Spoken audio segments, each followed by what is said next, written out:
মহান আল্লাহর সৃষ্টি যে কত সুন্দর, কাছ থেকে না দেখলে কখনোই উপলব্ধি করতে পারবেন না। রাস্তার এক পাশে উঁচু উঁচু পাহাড়, আরেক পাশে কিন্তু হচ্ছে সাগরের ঢেউ, আর মাথার উপরে ওই নীল আকাশ। এই ইট পাথরের শহরে যখন থাকতে থাকতে আমাদের মনের মধ্যে একটা জং লেগে যায়, আমরা যখন খুব ছটপট শুরু করে দিই যে একটু খোলামেলা আকাশের নিচে যাওয়া প্রয়োজন, আমার কাছে মনে হয় এই জায়গাটা হবে বেস্ট আমাদের মনের শান্তি ও প্রশান্তির জন্য। হ্যালো এভরিওয়ান, আসসালামু আলাইকুম। পুষ্প লাইফস্টাইল থেকে আমি পুষ্প নতুন দিনের নতুন আরেকটি ব্লগ নিয়ে চলে এলাম। আমার নতুন আরেকটি ব্লগে আপনাদের সবাইকে ওয়েলকাম করছি। কাছে এবং দূরে যে যেখান থেকে আমার আজকের ভিডিওটি দেখছেন, আশা করছি সবাই পরিবার পরিজন নিয়ে সুস্থ আছেন, ভালো আছেন। আমরা আল্লাহর রহমতে আলহামদুলিল্লাহ ভালো আছি। সবার সুস্থতা কামনায় আমি আমার আজকের ব্লগটি শুরু করছি। উঁচু উঁচু পাহাড়, সাগরের ঢেউ আর ওই নীল আকাশ দেখতে দেখতে কিন্তু চলে এসেছি আরেকটা সুন্দর জায়গায়, যেখানে বসে পরিবেশটাকে সুন্দরভাবে উপভোগ করতে পারবো। আর এই জায়গাটা হচ্ছে কাঁকড়া বিচ। এখানে নাকি অনেক কাঁকড়া উঠে, সেটা দেখার জন্যই চলে এসেছি, কিন্তু দুর্ভাগ্যবশত সেটা আমাদের দেখা হলো না। আমরা যেহেতু দুপুরবেলা এসেছি, সুন্দর একটা খাবারের হোটেলে কিন্তু বসে গেলাম, পরিবেশ দেখবো আর দুপুরের খাবারটা খাবো। কাঁকড়া বিচের পাশেই ছিল এই সি ফুড রেস্টুরেন্টটা। এটার খাবারটা ভালো ছিল, কিন্তু এখানে যারা কাজ করে তাদের ব্যবহারটা তেমন ভালো না। আমরা যেহেতু গেস্ট হিসেবে ওইখানে গিয়েছি, ওরা যে একটু আমাদেরকে ভালোভাবে খাবার সার্ভ করবে সেটা করেনি। যাই হোক, পরিবেশটা ভালো, কিন্তু পরিবেশের মানুষগুলো আমার কাছে তেমন ভালো লাগেনি। তারপর কিন্তু আমরা খাওয়া দাওয়া করে এই যে কাঁকড়া বিচের দিকে এগিয়ে যাচ্ছি। পানিটা পেরিয়ে যাওয়ার জন্য কিন্তু এখানে মোটা করে একটা সাঁকো দেওয়া আছে, যেটা আমরা ছোটবেলা দেখতাম আমাদের এলাকাতে যখন পানি উঠতো, সেটাতে কিন্তু বাঁশ দিয়ে একটা সাঁকো দেওয়া হতো। অনেক বছর পর এই ধরনের সাঁকোয় উঠেছি, একটু ভয় লেগেছে। আমার কাছে মনে হচ্ছিল মোবাইলটা পড়ে যাবে। এই পাশ ওই পাশ থেকে কিন্তু প্রচুর মানুষ যাতায়াত করছিল, তো অল্প একটু ভিডিও করেছি। তারপর কিন্তু এই যে আমরা বিচে চলে এসেছি, যেখানেই যাই সেখানেই দেখি বিচ আর প্রচুর মানুষজন। মানুষের আসলে ঘোরাঘুরির কোনো শেষ নেই, সবাই তো ঘোরাঘুরি করার জন্যই গেছে, তো ঘুরবে না কি করবে। আমরাও কিন্তু ঘোরাঘুরির মধ্যেই 3 দিন পার করেছি। যদি হোটেলের রুমে ফিরেও যাই, আবার তাড়াহুড়ো করে কিন্তু বের হয়ে যাই, তাড়াতাড়ি ঘুরতে হবে, জায়গাগুলো ঘুরে দেখতে হবে। 3 দিনের সময় এসেছি, যদি না ঘুরি তাহলে আশাটাই আসলে সফল হবে না। কক্সবাজার ঘুরে এসেছি অনেক দিন হয়ে গেল, কিন্তু সময়ের অভাবে ভিডিওগুলো আপলোড দিতে পারছি না, ভয়েস দিতে পারছি না। সেই জন্য কিন্তু ভিডিওগুলো আপলোড দিতে লেট হয়ে যাচ্ছে। যাই হোক, যারা আমাকে ভালোবাসেন আশা করি ভালোবেসে ভিডিওগুলো দেখে নেবেন। এখন পর্যন্ত যারা আমার ভিডিওটিতে লাইক দিননি, প্লিজ ভিডিওটিতে একটা লাইক দিয়ে ভিডিওটি কন্টিনিউ করবেন। আর ভিডিওটি দেখতে দেখতে যদি কোনো অংশ ভালো লেগে যায়, তাহলে প্লিজ আমার চ্যানেলটা সাবস্ক্রাইব করে পাশে থাকা বেল আইকনটি ক্লিক করে দিবেন। আমি যদি কোনো নতুন ভিডিও আপলোড করি, সাথে সাথে কিন্তু আপনাদের কাছে নোটিফিকেশন চলে যাবে, আর আপনারা কিন্তু আপনাদের সময় সুযোগ করে আমার ভিডিওটা দেখে নিতে পারবেন। কক্সবাজার সফরে যদি থাকে আপনার পরিবার, আর সাথে যদি থাকে এরকম কিউট কিউট ছেলে মেয়ে, তাহলে তো আর কোনো কথাই নেই। ওরা আনন্দিত মানে আপনি নিজেও আনন্দিত, বাচ্চারা খুশি তো বাবা মা খুশি। আলহামদুলিল্লাহ, আমার ছেলে মেয়ে কিন্তু ওখানে গিয়ে অনেক অনেক অনেক মজা করেছে। এই সুন্দর মুহূর্তগুলোকে ক্যামেরাবন্দি করাই হচ্ছে আমার কাজ। ওরা যখন বড় হয়ে যাবে, আমার ভিডিওর মাধ্যমে কিন্তু ওরা দেখতে পারবে ওরা কক্সবাজার গিয়ে কি কি মজা করেছে। বড় হলে তো ওরা ওদের মতো করে যাবে, কিন্তু ছোটবেলা যে বাবা মায়ের সাথে গেছে আর ওরা কি কি আনন্দ করেছে, সেগুলো কিন্তু দেখতে পারবে আমার ভিডিওর মাধ্যমে। আমরা কিন্তু এখন চলে এসেছি হিমছড়িতে। তো হিমছড়িতে কিন্তু বড় একটা পাহাড় আছে, যেটাতে সিঁড়ি বেয়ে উপরে ওঠা যায়, আর উপরে উঠলে কিন্তু সূর্য অস্তটা দেখা যায়। আমরা কিন্তু একটু লেট করে ফেলেছি, আমরা উপরে উঠতে উঠতেই কিন্তু সূর্যটা অস্তে গেছে। এখানে উঠতে যে কি পরিমাণ কষ্ট হয়েছে, আমি যদি আগে জানতাম এই সিঁড়ি বেয়ে উপরে উঠে এত কষ্ট হবে, আমি কখনোই উপরে উঠতাম না। আমি কিন্তু কিছুটা ভয় পেয়েছিলাম।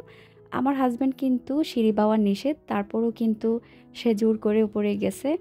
আগে বুঝতে পারলে বাচ্চাদের নিয়ে আমি কখনোই উপরে যেতাম না। আমি কিন্তু আয়েশা মনিকে কুলে নিয়ে তারপর উপরে গেছি। নিজের জান নিয়ে কিন্তু উপরে ওঠা যায় না, তারপর আবার বাচ্চা নিয়ে। অর্ধেকটা রাস্তা কিন্তু আমার ভাগ্নি কুলে নিয়েছে, আর অর্ধেকটা কিন্তু আমি নিয়েছি। অনেক কষ্ট হয়েছে। যারা এরকম পাহাড়ে উঠতে চান, যাদের হাড় দুর্বল, আমি তাদেরকে মানা করব যে আপনারা এত দূর কষ্ট করে পাহাড়ে সিঁড়ি চড়ে উঠবেন না। অনেক কষ্ট, ওঠা যেমন কষ্ট, নামাটাও কিন্তু ঠিক তেমন কষ্ট। পাহাড় বেয়ে উপরে ওঠানামার করার পর আমরা সবাই এত বেশি ক্লান্ত হয়েছি, আমরা কিন্তু হোটেলের রুমে গিয়ে রেস্ট করে আবার বের হয়েছি। আর এখন চলে এসেছি টিকিট কাটার জন্য ট্রাভেলসের অফিসে। যতই ঘোরাঘুরি করো বাসায় তো ফিরতেই হবে। তো বাসায় ফেরার জন্য আমি আমার বাচ্চাদের বলছিলাম চলো আমরা বাসে করে চলে যাই। যদিও আমি বাস বা মাইক্রো এগুলো একদম পছন্দ করি না। বাসের গন্ধ শুনলে কেমন জানি খারাপ লাগে। আর ট্রেনের টিকিটও কিন্তু 10 দিন আগে থেকে কেটে রাখতে হয়। তো আমরা কিভাবে বাসায় ফিরবো? আবার কিন্তু সেই বিমানের টিকিটই কাটা হয়েছে বাংলাদেশ এয়ারলাইন্স। তো টিকিট কাটার পর কিন্তু একটা টেনশন ফ্রি হয়েছি যে বাসায় ফিরতে পারবো। এখন কিন্তু চলে এসেছি সাগর পাড়ে। সাগর পাড়ে যে কিছু দোকানপাট বসে, এই যে ঝিনুক তারপর শামুক দিয়ে এত সুন্দর সুন্দর জিনিস বানায়, এগুলো দেখলে কিন্তু চোখ জুড়িয়ে যায়। এক একটার কালার এক এক রকমের, খুব সুন্দর সুন্দর। তো এখানে গলার মালা, কানের দুল, তারপর চুড়ি, অনেক ধরনের জিনিস রয়েছে।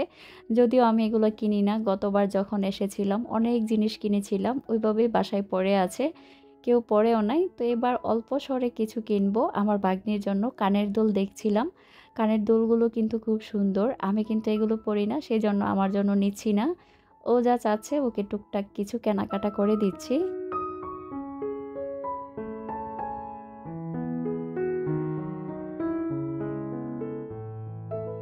গড়ের সৌন্দর্য বাড়ানোর জন্য কিন্তু আমি মনে করি যারা শৌখিন মানুষ আছে কক্সবাজার যান তাদের জন্য কিন্তু এই ঝাড়বাতিগুলো অসাধারণ। এই ছোট্ট ছোট্ট শামুক দিয়ে এত সুন্দর সুন্দর জিনিস বানায়, আমার কেন জানি জিনিসগুলো কিনতে ইচ্ছে করে। কিন্তু বাচ্চা কাচ্চা নিয়ে এত দূর পর্যন্ত এগুলো নিয়ে আসবো, ভালো থাকবে কিনা সেই জন্য কিন্তু আর কিনা হয় না। আর এগুলো কিন্তু পর্দার স্ট্যান্ডে লাগালে অনেক সুন্দর লাগে। ঘুরতে ঘুরতে কিন্তু চলে এসেছি এখন শুটকির বাজারে। কক্সবাজার মানে শুটকির ভান্ডার, যা চান তাই শুটকি পাবেন।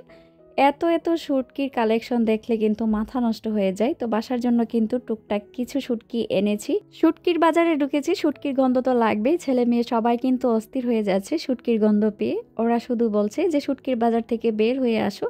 তারপর কিন্তু একটু ঘুরেই সেখান থেকে বের হয়ে চলে এসেছি বাসায়। তারপরে কিন্তু এটা পরের দিন সকালবেলার ভিডিও আপনাদের সাথে শেয়ার করছি। আমরা এখন সাগরের পানিতে নামবো। তো এখানে আসার পর কিন্তু আমি আপনাদের সাথে লাইভে গিয়েছিলাম, লাইভ করেছিলাম। অনেক আপুরা কিন্তু আমার লাইভে অংশগ্রহণ করেছিলেন। আমার ছেলেরা কিন্তু এই যে গুড়া চড়বে, তো আমি বলছিলাম যে আর্তুগুল আর উসমান দেখেছো কিভাবে গুড়ায় উঠে, ওইভাবে তোমরা ওঠার চেষ্টা করো।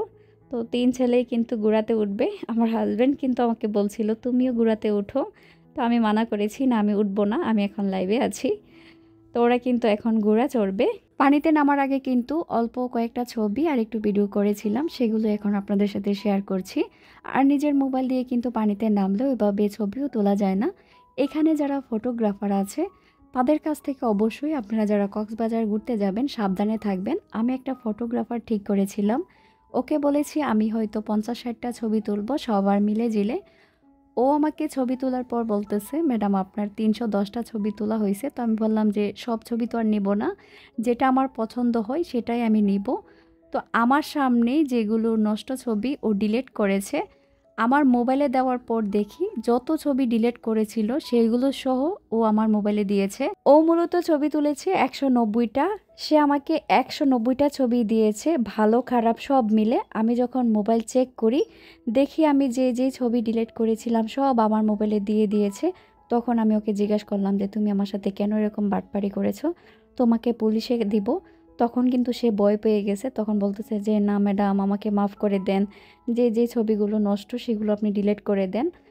তো এখান থেকে যারা ছবি তুলবেন মানে এই ফটোগ্রাফার দিয়ে তারা অবশ্যই সাবধানে থাকবেন, ওরা কিন্তু একটা চক্র। আমরা কিন্তু রাতের বেলা একটা বড় ফিশ বারবিকিউ করে খেয়েছি। যারা মাছ বিক্রি করে তাদের কাছে মাছ পছন্দ করে দিলেই কিন্তু ওনারা সুন্দর করে বারবিকিউ করে দেয়। আর মাছটা এত মজা ছিল, সবাই কিন্তু মজা করে খেয়েছি। আর এটা হচ্ছে পরের দিন, আমাদের ফ্লাইট ছিল 5টা 15-তে। তো আমাদের হাতে অনেক সময় ছিল, সেজন্য কিন্তু আমরা একটা সিএনজি নিয়ে বের হয়ে গেলাম ঘোরাঘুরি করার জন্য। এটা কিন্তু হচ্ছে কক্সবাজার স্টেশন। আমরা আরেকটা জায়গায় গিয়েছিলাম, সেখানে ঘুরে তো আসার পথে কক্সবাজার স্টেশন গিয়েছি। নতুন স্টেশন হয়েছে, ভাবলাম যে এখানে যেহেতু আসিনি স্টেশনটা ঘুরে যাই। অনেক সুন্দর ছিল কক্সবাজার স্টেশন, ওইভাবে কিন্তু গাড়ি এখনও চালু হয়নি। তো এখানে একটু ঘোরাঘুরি করে কয়েকটা ছবি তুলে কিন্তু আমরা চলে যাব আরেকটা জায়গায়। আমরা গিয়েছিলাম রাবার বাগানে। রাবার বাগানে গিয়েও কিন্তু একটু ঘোরাঘুরি করেছি। তারপরে কিন্তু আমরা আবার আমাদের রাস্তায় রওনা দিলাম। মেয়ে কিন্তু তার বাবাকে কাছে পাওয়ার পর থেকে মাকে একটু কমই চিনে। একটা জিনিস বুঝলাম যে মেয়েরা যে আসলে বাবার কত পাগল হয়, আমার মেয়েকে না দেখলে আমি বুঝতেই পারতাম না। যাই হোক, আমরা কিন্তু সেখান থেকে ফিরে দুপুরের খাওয়া দাওয়া করে এয়ারপোর্ট চলে এসেছি। আমরা কিন্তু আরেকটা সুন্দর জায়গায় ঘুরতে গিয়েছিলাম। আমার বাচ্চারা কিন্তু সেখানে ঘুরতে গিয়ে অনেক মজা পেয়েছে। সেটা আর আজকের ভিডিওতে শেয়ার করলাম না, কারণ ভিডিওটা অনেক বড় হয়ে যাবে। নেক্সট কোনো ভিডিওতে আপনাদের সাথে অবশ্যই শেয়ার করব। যারা আপনাদের মূল্যবান সময় দিয়ে আমার ভিডিওটির এতক্ষণ পর্যন্ত সাথেই ছিলেন, আপনাদের জানাচ্ছি অসংখ্য ধন্যবাদ। নেক্সট ভিডিও দেখার আমন্ত্রণ জানিয়ে কিন্তু আজকের জন্য আমি এখানেই বিদায় নিব। আবার কিন্তু চলে আসবো নতুন আরেকটি ভিডিও নিয়ে। আপনারা সবাই ভালো থাকবেন, আমিও আমার পরিবারের জন্য সবাই দোয়া করবেন। আল্লাহ হাফিজ।